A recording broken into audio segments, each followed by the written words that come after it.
Hi friends, நம்ம இந்த வீடியோவில் எதை பற்றி பார்க்க போகிறோம்னா ஜாவாஸ்கிரிப்டை எப்படி HTML-குள்ளே இம்ப்ளிமெண்ட் பண்ணுறதுன்னு பார்க்க போகிறோம். நம்ம ப்ரீவியஸ் வீடியோவிலே ஸ்கிரிப்ட்டுங்கிற ஒரு டேக் யூஸ் பண்ணியிருப்போம். அதான் இதில் பார்க்க போகிறோம். அதில் 2 டைப் இருக்குது. ஒன்று இன்லைன்னு ஒன்று பண்ணுவாங்க, இன்னொன்று எக்ஸ்டர்னல்னு பண்ணுவாங்க. அதை பற்றி தான் இந்த வீடியோவில் நம்ம பார்க்க போகிறோம். வாங்க வீடியோக்குள்ளே போகலாம்.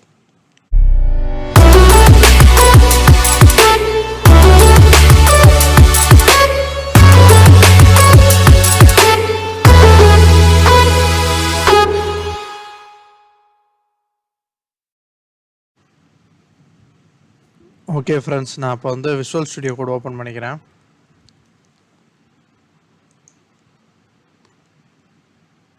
ஏற்கனவே டைப் பண்ணி வச்சுருந்தா ஃபஸ்ட்டு ப்ரோக்ராம்னு ஒரு HTML இருக்குது. இதே நம்ம யூஸ் பண்ணிக்குவோம்.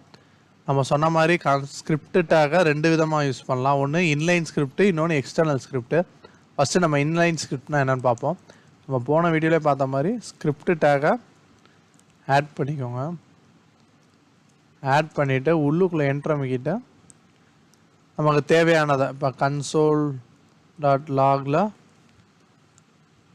வெல்கம் அப்படின்னு போட்டேன். இப்போ அடுத்து நம்ம இந்த ஸ்கிரிப்ட் எப்படி நம்ம கன்சோலில் டாக்குமெண்ட் அப்படிலாம் அக்சஸ் பண்ணோம்ல, அதே மாதிரி இங்கேயும் பண்ணலாம். அது ஜாவா ஸ்கிரிப்டோட தான். இப்போ நான் document dot get element by ID வச்சு எடுத்துக்கிறேன். ஐடின்னு போட்டு ஒரு ஐடி கொடுத்துக்குவோம். ஹலோனே கொடுப்போம். இப்போ நான் அந்த ஹலோவை காப்பி பண்ணி இந்த டிவ்வுக்கு ஒரு ஐடியா வச்சுக்குவோம். இந்த டாக்குமெண்ட் ஹலோவை கட் பண்ணிக்கிட்டு கமா போட்டு இப்போ நான் சேவ் பண்ணிட்டேன். இப்போ நம்ம ஓப்பன் பண்ணி இதை க்ரோமில் ஓப்பன் பண்ணோம். ஸோ நான் இந்த ஃபஸ்ட்டு ப்ரோக்ராமை ரைட் கிளிக் பண்ணி ரிவீல் இன் ஃபைல் எக்ஸ்ப்ளோரர் கொடுத்து இந்த ஃபஸ்ட்டு ப்ரோக்ராம் ஓப்பன் பண்ணுறேன். இப்போ நான் இன்ஸ்பெக்ட் பண்ணி பார்ப்போம். இப்போ நம்ம கன்சோலில் பார்த்தீங்கன்னா வெல்கம்னு வந்திருக்கு. பட் எனக்கு என்ன வந்திருக்கு, நல்லு அப்படின்னு வந்திருக்கு. அப்போ நல்லுனா ஒன்றும் இல்லை ஃப்ரெண்ட்ஸ். இப்போ நம்ம இங்கே document dot get element by ஐடின்னு போட்டு எடுக்கிறோம் இல்லையா. இப்போ இந்த ஹலோ ஐடி அப்படிங்கிறது இந்த பாடியில் இல்லைங்கிறதுக்காண்டி நல்லுன்னு வந்திருக்கு. பட் நம்ம இங்கே தான் பண்ணியிருக்கோம். ஏன் நமக்கு வரலைன்னா, இந்த ஸ்கிரிப்ட் டேக்கை நம்ம ஹெட்டுக்குள்ளே யூஸ் பண்ணோம்னா என்ன நடக்கும்னா, ஃபஸ்ட்டு நமக்கு ஹெட்டு லோட் ஆகும் இல்லையா. லோட் ஆகும்போது பாடி லோட் ஆகிருக்காது. அந்த டைம் இந்த document dot get element by ஐடின்னு போட்டோம்னா இந்த பாடிக்குள்ளே இருக்க எதையுமே நம்மளால் அக்சஸ் பண்ண முடியாது. அதுக்கு நம்ம என்ன பண்ணலாம்னா, இந்த ஸ்கிரிப்ட் டேக் அப்படியே காப்பி பண்ணிக்கோங்க. காப்பி பண்ணிட்டு பாடிக்குள்ளே போட்டுக்கலாம். 2 இடத்துலையும் போட்டுக்கலாம், ஹெட்டுக்குள்ளேயும் போட்டுக்கலாம், பாடிக்குள்ளேயும் போட்டுக்கலாம். இப்போ நான் சேவ் பண்ணிட்டேன். இப்போ ஒரு இதுக்காண்டி இதை ஹெட் அப்படின்னு வச்சுக்கிறேன். இதை பாடி அப்படின்னு போட்டுக்குவோம். இப்போ நான் சேவ் பண்ணிட்டு திருப்பியும் ஓப்பன் பண்ணிட்டு ரீரன் பண்ணுறேன். இப்போ பார்த்தீங்கன்னா எனக்கு ஹெட்டில் நல்லுன்னு வருது. பாடியில் பார்த்தீங்கன்னா நமக்கு டேட்டாவை எடுத்துகிட்டு வந்துருச்சு. நம்ம இந்த பர்டிகுலர் டிவ்வை நமக்கு எடுத்துகிட்டு வந்துருச்சு. ஓகேவா ஃப்ரெண்ட்ஸ். நம்ம ஏதாவது டாக்குமெண்ட், அதாவது நம்ம டாம் ஏதாவது ரீட் பண்ணணும்னா பாடிக்குள்ளே ஸ்கிரிப்ட் எழுதிக்கோங்க.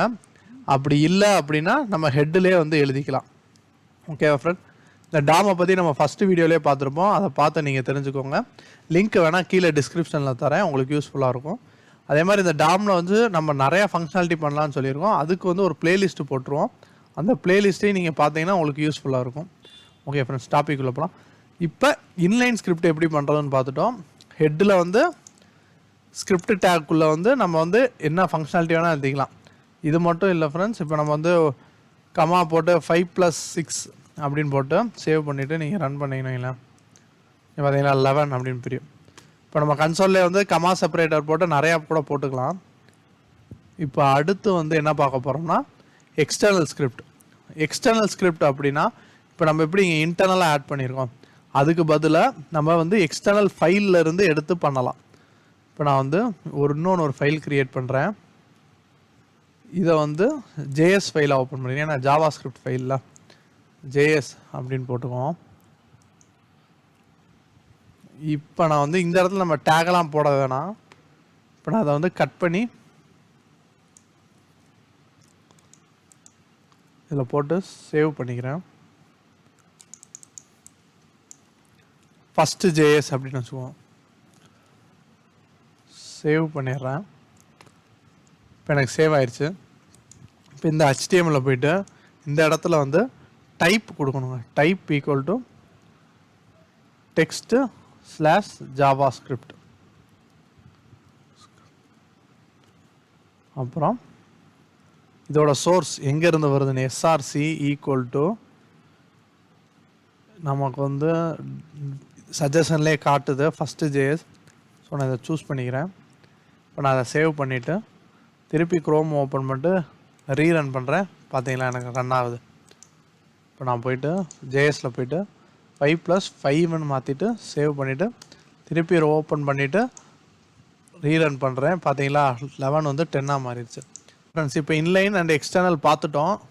இன்லைன்லாம் ஒன்றும் இல்லைங்க, நம்ம டேரெக்டாக இங்கே ஸ்கிரிப்ட் டேக்கை போட்டு உள்ளுக்குள்ளே வந்து இந்த மாதிரி எழுதிக்கிறது ஜாவாஸ்கிரிப்டை. இல்லை அப்படின்னா நான் தனி ஒரு ஃபைலில் எழுதிட்டு இந்த சோர்ஸில் வந்து அந்த ஃபைலை கால் பண்ணிக்கிறது. இதாங்க 2 விதமாக நம்ம வந்து ஸ்கிரிப்டை வந்து யூஸ் பண்ணிக்கலாம். இப்போ நம்ம வந்து இதுக்கு உண்டான அட்வான்டேஜஸை பார்ப்போம். நம்ம இன்லைனாக எப்போ எழுதுவோம்னா, இப்போ வந்து கொஞ்சம் ஸ்கிரிப்ட் தான் இருக்குது அப்படின்னா நம்ம இன்லைனாக யூஸ் பண்ணிக்கலாம். அதே மாதிரி வந்து ஒரே ஒரு பர்டிகுலர் HTMLக்கு மட்டும் யூஸ் பண்ண போகிறோம் அப்படின்னா இன்லைனாக எழுதிக்கலாம்.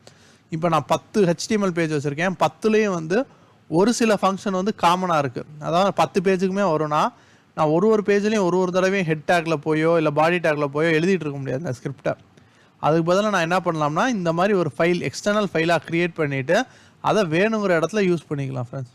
ஓகேவா friends, thank you and thank you all.